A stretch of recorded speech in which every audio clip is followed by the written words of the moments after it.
What's going on, guys? It is Nick back at it again with another deck profile. I'm updating the Veku ramp deck profile. I changed a few things around. In my opinion, this works a lot smoother than the original profile that I had uploaded a couple weeks ago. I like this a lot better, and I'm looking forward to the new anniversary box dropping and the new set coming out in a couple months. And see what Veku Ramp's gonna be able to do moving forward. But for right now, I believe this is the final product of Veku Ramp for this format. So I'm still gonna go through the card by card and go over what each one does, just in case people haven't seen it before. So right here is your leader, Gogeta. On his unawakened side, you can once per turn look at the top 5 cards of your deck for a red Vegeta or a red Goku BR card, or a blue Veku, not the red Veku, only the blue Veku. And then his awakening for a less life.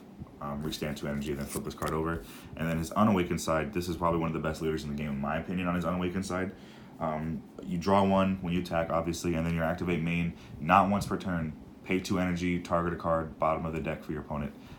That's fantastic. You don't have to, not once per turn, as long as you got 2 energy and your opponent has a problem card, bottom of the deck, doesn't matter. As long as it doesn't have barrier, obviously. And then his activate main that is once per turn is you can choose one of your energy, put it in your drop area, and then draw 2 cards. That's really good for when you're trying to end for like push for game. Your opponent only has a couple life left, and you have your Gogeta on board or whatever, and you're ready to push for game, and you want some more combo. You can drop an energy that you know you're not going to use anyways. Draw 2. You got 2 extra combo cards. It's really good. All right, next let's go ahead and get into the main engine, the Veku engine. So we're going to start out with, in the last video I was playing 7 and 7 of everything. I dropped it down to 5 and 5. So we have 4 of the 1-drop Goku, and then 1 of the 3-drop Goku. The reason why we did it like this is because the 2-drop Goku is not as good as the 3-drop Goku, obviously. You're really not going to play these cards like almost ever, other than the 1-drops, just to search out more pieces, because the 1-drops can search Veku. The 3-drop only searches a Vegeta and then plays it in rest mode. He is good for sometimes wanting to swing with 20k at an active mode card if you want to do that, but I really wouldn't recommend wasting the 3 energy, because he's 3 energy and Veku is also 3 energy for Union Fusion. If you're able to play this card, you'd rather play Veku and just get your ramp going earlier. The 1-drops, like I said, they're good for searching out pieces. That's the only cards you're really going to play. That's why the 7 and 7, you can play the 7 and 7, but I kind of wanted the extra cards. That's 4 extra cards that you can add into your deck that I did make use of.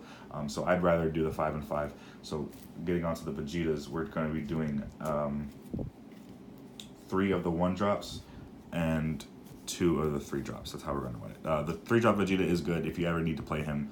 He's really good. If your opponent has a card on field that you need to get rid of that does have barrier that your leader can't take care of, and then Vegeta can take care of it. They're 10k or less, because he ignores barrier, minuses a card by 10k. And then obviously the main point of the deck itself is the 4 Vekus.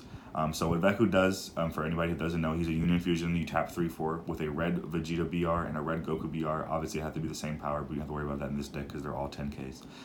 He has a blocker barrier, and then his auto is that whenever he's KO'd and you have a Gogeta leader, I believe it's a blue Gogeta leader, you can choose 1 red Goku and 1 red Vegeta BR in your drop area, add those cards to your hand, and then you can take the top 2 cards of your deck and add it to your energy.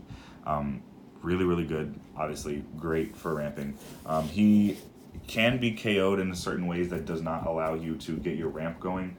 If he is KO'd by minusing his power by, say, Vegeta, then you do not get to get your ramp. If your opponent's able to minus their power in any way, you don't get your ramp off. And if your opponent like Berry Blues you and steals the Veku, and you end up KOing the Veku, you still get to get your energy ramped up if you KO the Veku that your opponent has. Next, we're going to go into the extra cards in the deck, and then we'll get into the big bombs. So your extra cards, first we play your Self-Awakener. It's going to be 3 Intensifying Power Trunks. The reason why you're going to play this guy is because he is your Self-Awakener, obviously. You can play Pan if you want to, just because Pan's a blue energy. I preferred the Trunks because I wanted the extra red energy, because you run a lot of blue, and I kind of wanted a little bit more red to just kind of balance it out a little bit. Also, Trunks, when he swings and you take a life, he gets 15k with crit, whereas Pan just gets 15k when she swings and you take a life. So either way, they're going to Self-Awaken you. It's entirely up to your personal preference. I prefer this Trunks because I also do play the Chain Attack Zeno engine in the side deck, and you can evolve over this Trunks with the other Trunks, with Chain Attack Trunks, for just 2 energy, and then you can play Zeno from him and reset the game if you ever feel like you need to. I do play that in the side deck just in case I have certain matchups that are a little bit slower, a little bit more grindy, and then that want to not let me get my ramp off. I do play the Chain Attack Zeno for that. Next, we're going to get into our negates. I play 2 of the Whis' Coercion because it's a blue negate. It's a free blue negate. You pay 0 energy for it as long as you have an energy standing, because it you negate the attack and then restand 1 of your energy, and then obviously Dimension Magic, because same thing, restands a blue energy after you negate the attack. At first, in the other deck profile, I was only running 4 Dimension Magic, and that was the only negate I had. But I did notice that my opponent was able to, if I didn't have a Veku on board, and if I wasn't able to make my plays early on, I was taking a lot of life damage, and which is not a bad thing. You do want to get below 4 life so that you can awaken, but at some point you do want to stop taking life, because then you're not able to activate your Vegeta or your Gogeta's effects, where you have to take a life to activate them, and that way you just don't want to drop too low before you can activate those effects. So I do run 6 negates instead of just the 4. You guys can up that if you guys want to. You can take out a few other cards, and then we get into our, I guess, combo cards. So we played 2 Sensu. I do run the other 2 Sensu in the side deck, so you can replace those if you ever need to. Just restanding an energy is always useful in this deck. 2 pseudo combos with the red Goku, just because it's a red energy card, and I just wanted more red energy, like I said. And then North Kai Keeping Watch. Like I said, I do sometimes throw these cards in energy just because, like, early game, if I draw into these, like my opening hand, and I want a red energy to be charged with, then I would start charging with this guy. But you always want to, on turn 1, 2, and 3 even, to charge a red energy. You don't want to charge a blue energy unless it's, like, ramped. Unless Veku automatically makes you charge a blue energy, because that's the top 2 cards that you draw. You generally don't want to charge blue energy on your first turn, because a lot of your first turn plays are going to be red cards, so you really want to avoid charging blue energy if you can. Next, we're going to go ahead and get into our, I guess, bomb cards. I'll go ahead and explain a couple of my card choices here for you guys. So I'm playing 3 Son Goku pushing forward, and 3 At All Cost Vegeta. Now, At All Cost Vegeta is pretty self-explanatory, but a lot of you guys might be asking, why am I playing Super Saiyan 3 Son Goku? He's not that great. He's just a auto burst 5 and then put a card to back to your opponent's hand. Now, the reason why I'm playing him is not for his ability. Yes, his ability does come up every once in a while if I want to get rid of my opponent's cards, but again, my leader does do that anyways. But there have been games where I wasn't able to awaken because my life wasn't low enough yet, but I was able to play this guy, and I was able to get rid of their cards. That's not the reason why I play them, though. The reason why I play them is because they are both a Son Goku and a Vegeta name, and they both have 20k.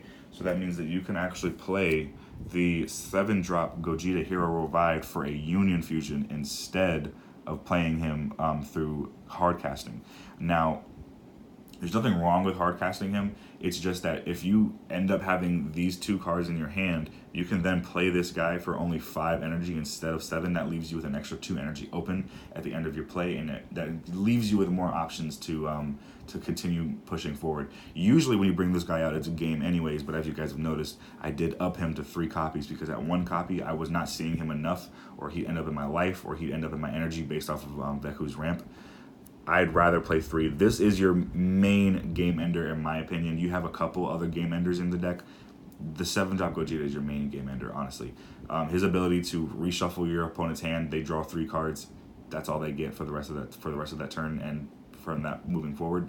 And he's triple strike with deflect, and I believe he has barrier too, and he has barrier, yeah. So personally, this is your main game ender. He's going to be the one that's going to get you game really quickly. So if you're able to bring him out just a little bit earlier with these guys, being able to bring him out with 5 energy instead of 7, that's really good. And then plus, like I said, sometimes your opponent's not going to want to swing into your Veku. Sometimes you're not going to be able to ramp your energy up and get to that ridiculous 7, 8, 9 energy on, turn 4 or 5. So sometimes you do want to be able to do that Union Fusion, be able to get them off on your 5 energy, because that's literally by turn 5, as long as you have the energy in the cards in hand, you're able to bring out Gogeta, and that's a really strong play on turn 5. Next, let's go ahead and get back down to the little lower levels. 4 Foreseeing Hit. Hit's a great card. I would never take him out, honestly. Like I would not recommend replacing Hit for any card, period.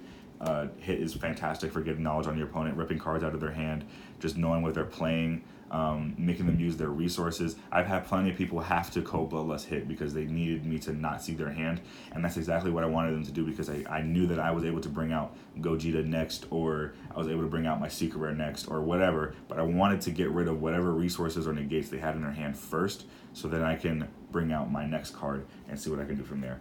The next red card we're going to play is Saiyan Onslaught Kefla. She's really, really good. Being able to swing, draw, fantastic. She's really not going to end you any games. She can help you push for a game, but she's not going to end a lot of games. She's mainly here because she can draw you 2 cards when you bring her out. It's really, really good. Another little cheeky combo you guys can do if you decide to do it that I was thinking about doing, probably wasn't going to do though. You can put in Chain Attack Trunks and Bobbity in this deck.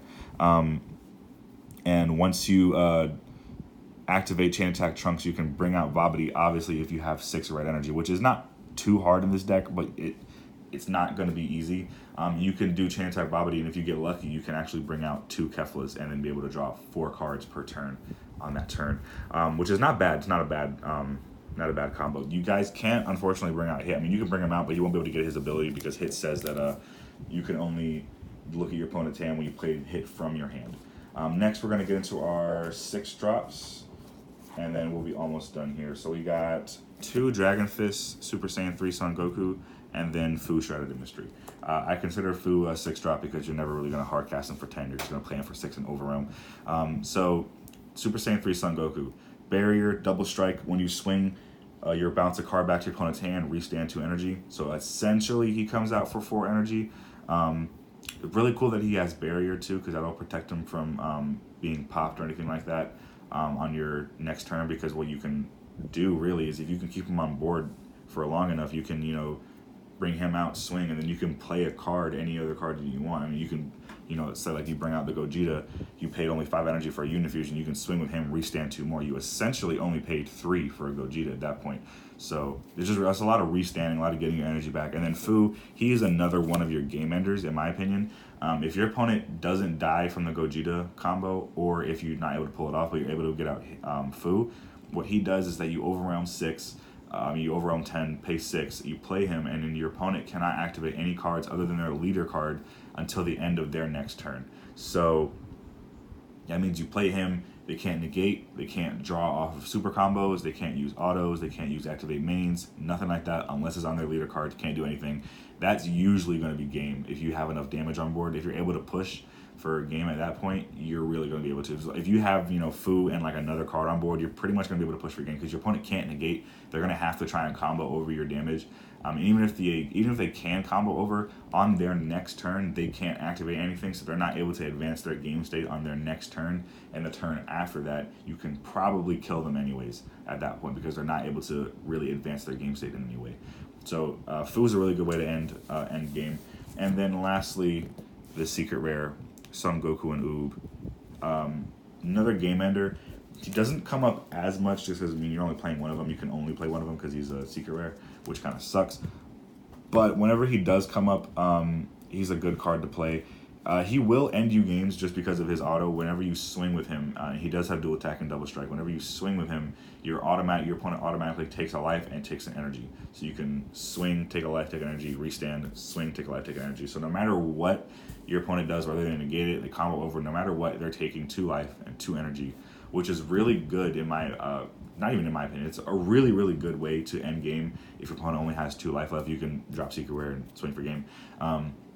Just be careful of God Strike Beerus. If they God Strike Beerus you at the right time, they can take away your things. But what I really, really love about this card is that his ability to take away energy. Because if you have the Secret Rare on board and say you have another card on board that has double strike, triple strike, you're probably going to win that game because you can swing. They're going to take that. They're going to have to take the hit either from the Secret Rare, which is a 40k double strike.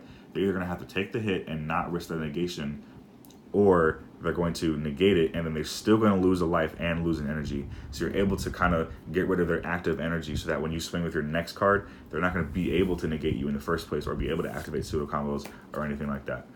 So that's it for the deck profile, guys. Like I said, this is just a little updated version. It's going to change eventually whenever we get to the new anniversary box and whenever we get to the new format that's going to come out with the new draft box and everything coming out.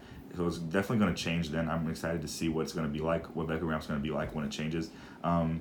If you guys would please leave some comments below about what other deck profiles I should be trying, or any suggestions for this deck, or what else you guys want to see in the future, please let me know. I'll be happy to try and get that out for you guys. So go ahead and like, comment, subscribe, and I'll catch you guys later. Peace.